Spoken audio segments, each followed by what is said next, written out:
आधार पर बात करें। अभी आपको बिजली नहीं है तो वो अलग विषय है, उसी के बारे में। रास्ता नहीं है, मंडी नहीं है, ये हमारे फिशरीज सेक्टर के इश्यू है, उसके बारे में हम अलग से बात करेंगे। और मैं आपको, मुझे बताते हुए खुशी हो रही है, मैंने 8,000 किलोमीटर की कोस्टल परिक्रमा कर ली है और मैं 150 से ज्यादा स्थानों पर फिशरमैनों को मिल के आया, फिश लैंडिंग सेंटरों को देख के आया, बोट में जाके आया। सो इन सारी चीजों को मैं मिलने के लिए पूरी यात्रा किया। पचमांडवी से निकला था और गंगा सागर तक हमने यात्रा कर दी है। तो सभी कोस्टल स्टेट में मेरा जाना हो गया है। यहाँ ज्यादातर जो लोग हैं वो हमारे इनलैंड वाले हैं और ये सारी बातें हैं, उसके लिए अलग से भी हम बैठ सकते हैं, अलग से मिल भी सकते हैं। और आप सभी को कोई भी इश्यूज है तो लिखकर इधर आप छोड़ के जा सकते हो, मैं इसका कॉग्निजेंस लूंगा, वो एक अलग बात है।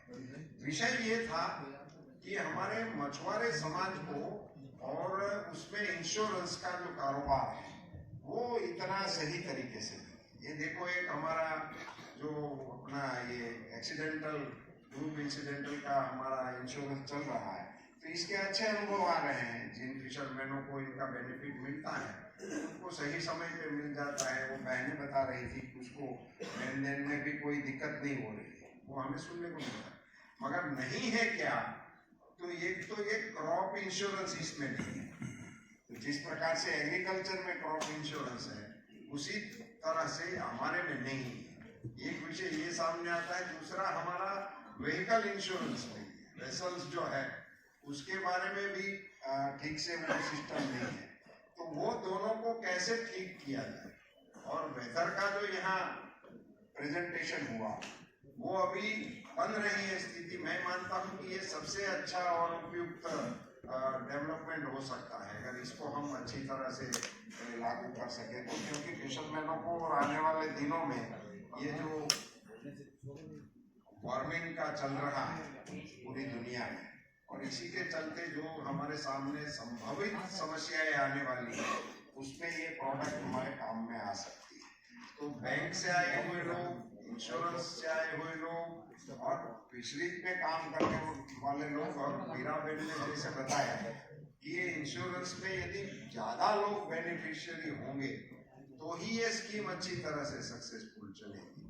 सो इनका क्या रास्ता हो सकता है, कैसे हो सकता है? समझो कि कोऑपरेटिव का एक साथ इंश्योरेंस हो जाए, ऐसी कुछ स्कीम जैसे पहले एग्रीकल्चर में लॉनी को कंपलसरी बनाया था शुरुआत, और उसी से उनके लॉन लेते ही उसका इंश्योरेंस हो जाता था।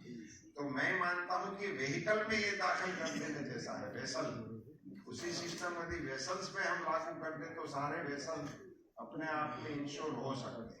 उसी के बारे में हमें इनसे बातचीत करनी चाहिए और उस दिशा में हमें आगे बढ़ना चाहिए। एग्रीकल्चर में जो कंपलसरी था वो बाद में किसानों की मांग के कारण हमने उसको भी स्वैच्छिक बना दिया, और स्वैच्छिक बनाने के बाद भी किसानों की रुचि उसमें अच्छी तरह से बनी रही। ये भी एक अनुभव उस फील्ड में आ रहा है। ये वेदर बेस्ड जो था वो भी इसलिए डेवलप हो रहा था कि एग्रीकल्चर में बागायती जो क्रॉप है उसी में ये दिक्कत आ रही थी। उसमें भी हमारे यहाँ जो डेटा की बात चल रही है ना, वो दिक्कत उसमें भी थी, क्योंकि भाग में सारे फल के पेड़ जो होते हैं उनकी आयु अलग अलग होती है, उनका प्रोडक्शन अलग अलग होता है, उनका लॉस अलग अलग होता है। तो उसका कोई डेटा बेस इसका क्रॉप लॉस नहीं तैयार हो सकता, इसीलिए उनको वेदर बेस्ड इंश्योरेंस का इंस्ट्रूमेंट उसमें डेवलप किया गया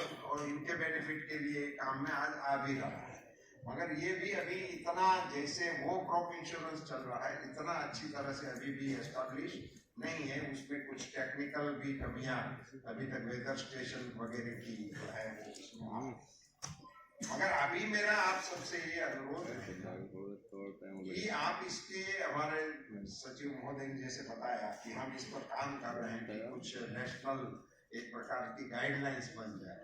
तो राज्य सरकारों का अपना अनुभव जो हो, राज्य सरकार से जो भी अधिकारी गण इधर मौजूद हैं वो अपने अपने राज्य की ओर से भी हमें अपना वो भेजे, कुछ इसके इनपुट भेजे कि इस प्रकार की गाइडलाइंस हम चाहते हैं।